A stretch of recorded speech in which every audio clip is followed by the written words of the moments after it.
আজকের ফটোশপ টিউটোরিয়ালে দেখব কিভাবে মূলত ওয়াটার টেক্সট ইফেক্ট দেওয়া যায়। আর ওয়াটার টেক্সট ইফেক্ট দেওয়ার জন্য আমরা প্রথমে একটি নতুন ডকুমেন্ট ওপেন করে নেব। ফাইলে ক্লিক করে নিউয়ে ক্লিক করব। নিউয়ে ক্লিক করার পর এখান থেকে যে কোনো সাইজের একটি ডকুমেন্ট ওপেন করে নিতে হবে।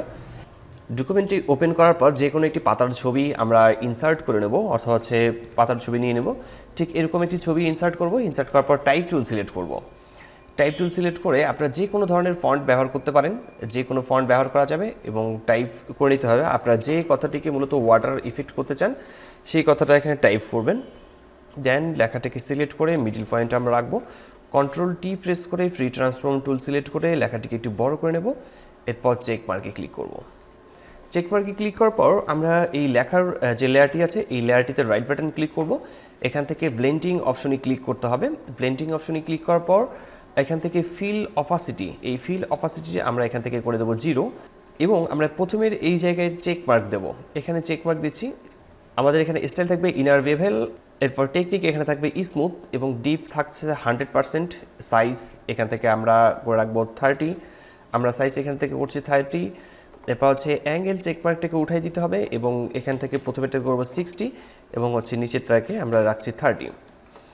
এরপর এখানে হাইলাইট মোড এখান থেকে থাকবে স্ক্রিন কালার হোয়াইট থাকছে এবং অপাসিটি এখান থেকে চাইলে আপনারা কম বেশি করে নিতে পারেন। আর আমি এখান থেকে অপাসিটি করছি 80, এখান থেকে 80 অপাসিটি করব এবং শ্যাডো মোড মাল্টিপ্লাই আছে, এখান থেকে আমরা সিলেক্ট করব স্ক্রিন। এরপর হচ্ছে এখানে কালার মোড আছে, কালার মোডে সিলেক্ট করতে হবে। কালার মোড আমরা এখান থেকে সিলেক্ট করছি হোয়াইট। হোয়াইট কালার সিলেক্ট করার পর অপাসিটি এখান থেকে রাখবো আমরা 60। দেন এখানকার কাজ শেষ। এরপর আমরা চলে আসবো এখান থেকে ইনার শ্যাডো।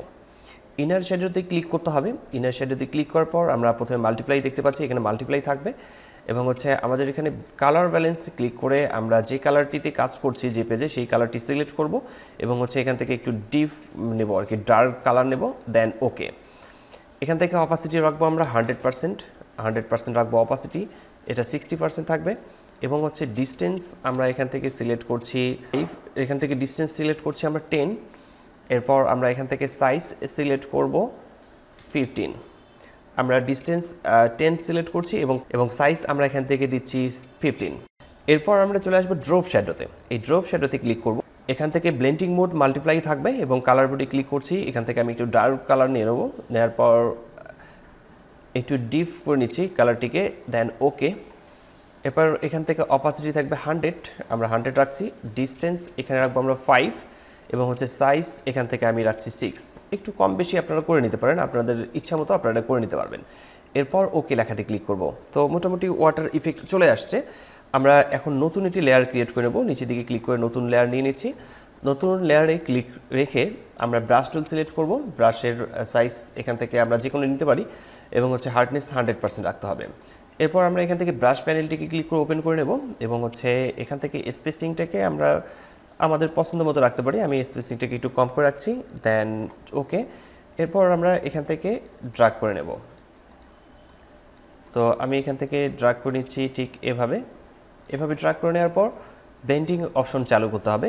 এই লেয়ারটিতে রাইট বাটন ক্লিক করার পর ব্লেন্ডিং অপশনে ক্লিক করছি। ব্লেন্ডিং অপশনে ক্লিক করার পর ফিল অপাসিটি এখান থেকে রাখবো আমরা 0। দেন ওকে লেখাতে ক্লিক করব এবং এখানকার যে ইফেক্টগুলো আছে এই ইফেক্টগুলো মূলত আমরা এখানে কপি করব। অল্টার বাটন প্রেস করে, কিবোর্ড থেকে অল্টার বাটন প্রেস করে ধরে এই ইফেক্টগুলোকে ড্র্যাগ করে নিয়ে এসে এখানে ছেড়ে দিতে হবে, তাহলে এখানে ইফেক্টগুলো অ্যাড হয়ে যাবে।